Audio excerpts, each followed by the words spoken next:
একবার যে বলল ভারত মাতা, কার ভারত মাতা? কার ভারত মা? জোরে বলুন, বাহ, গর্ব করে বলো, আমার ভারত মা, আমি ভারতবাসী, ভারত আমার মা। দেখবেন হৃদয়টা কেমন বিরাট হয়ে যায়। যেখানে সংসার আমার বললে হৃদয়টা সংকীর্ণ হয়ে যায়, ছোট্ট হয়ে যায়। আপনার পাপী হতে আর বেশি সময় লাগবে না। ছেলে আমার, টাকা আমার, ঘর আমার, এইসব আমরা বলি, কিন্তু আমার ভারত মা, আমার ধর্ম, কি ধর্ম আমার বলুন? আমার ধর্ম কোনটি?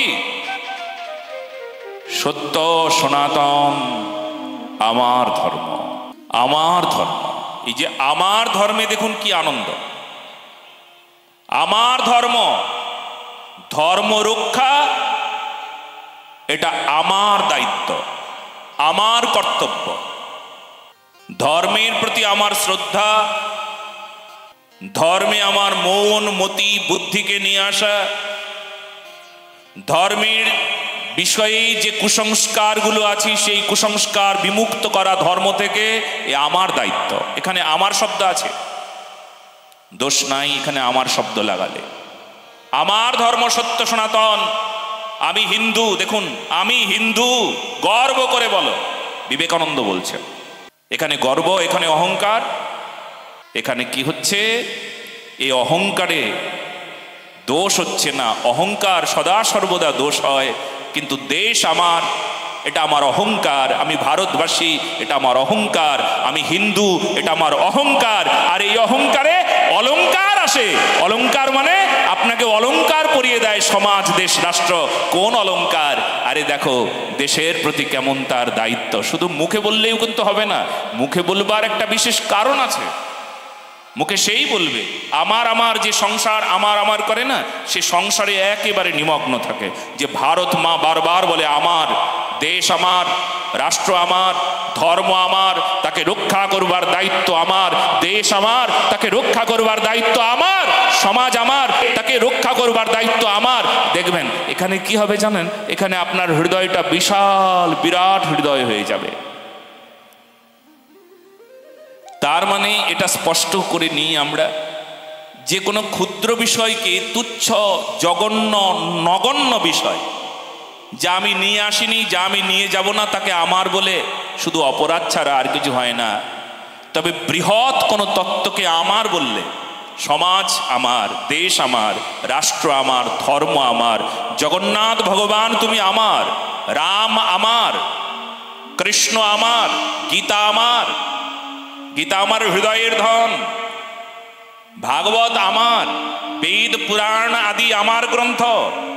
দেখুন বিরাট তত্ত্বকে আমার বলবার সঙ্গে সঙ্গে আপনার হৃদয়ের কৃপণতা, দুর্বলতা সব বিনষ্ট হয়ে গিয়ে আপনাকে শক্তিশালী করে। বলো না গো রাধে রাধে। এই সূত্রটাকে ধরে রাখতে হবে জীবনে, এটাকে ভুলে গেলে চলবে না। ক্ষুদ্র বিষয়কে আমার বলা এখন থেকে পরিত্যাগ করে দিয়ে বৃহৎ তত্ত্বকে আমার বলুন, গুরুদেবকে আমার বলুন। গুরুদেবকে আমার বলতে শিখুন আজ থেকে। গুরুদেব আমি সুখের নই, দুঃখের নই, আমি আমার নই। হে গুরুদেব আমি একমাত্র আপনার, আমি আর কারুর নই। বাহ, গুরুদেবকে আজ থেকে আমার বলতে শিখুন। গুরুদেব আমার, গুরুদেব বারবার বলুন। দেশ আমার, ধর্ম আমার। আর আমার বললে এখানে দায়িত্ব আছে তো। ছেলে আমার বলি বারবার, এই ছেলেটা আমার, দায়িত্ব আছে না? পিতার দায়িত্ব আমার বলার সঙ্গে সঙ্গে। মা আমার, এটা আমার মা, এটা আমার ছেলে, এই ঘরটা আমার, ঘরের প্রতি একটা মোহ বাড়ে। দেশ আমার, কি বাড়বে? প্রেম বাড়বে। বলো না গো, আমার দেশ, আমার ধর্ম। কার ধর্ম? আমার ধর্ম, আমার। কতবার বলতে হবে? সারা দিন বলুন, সারা দিন ভাবুন, সারাটা দিন ভাবুন।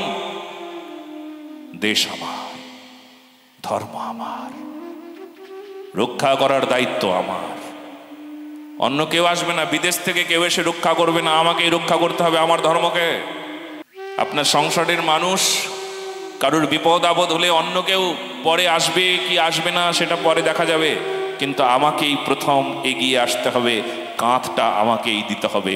অন্য কেউ কাঁধ দেবে কি না দেবে তার ঠিক নাই, আমাকেই আগে কাঁধ দিতে হবে, কাঁধটা বড় শক্তিশালী করতে হবে। এ তো সংসারের কাঁধের কথা বললাম, এই কাঁধটা শুধু সংসারকে দেবার জন্য কাঁধ নয়, এই সংসারকে দেবার মতন কাঁধ হলে এই কাঁধ তো দুর্বল কাঁধ হয়ে যাবে। তবে এই কাঁধটা কার কার জন্য? বলে দেশটাকে দেবার জন্যই শক্তপোক্ত করতে হবে এই কাঁধটা, সমাজটাকে সমাজের দায়িত্ব নেবার জন্য এই কাঁধটাকে শক্তপোক্ত করতে হবে, ধর্মের দায়িত্বকে নেবার জন্য কাঁধটাকে শক্তপোক্ত করতে হবে।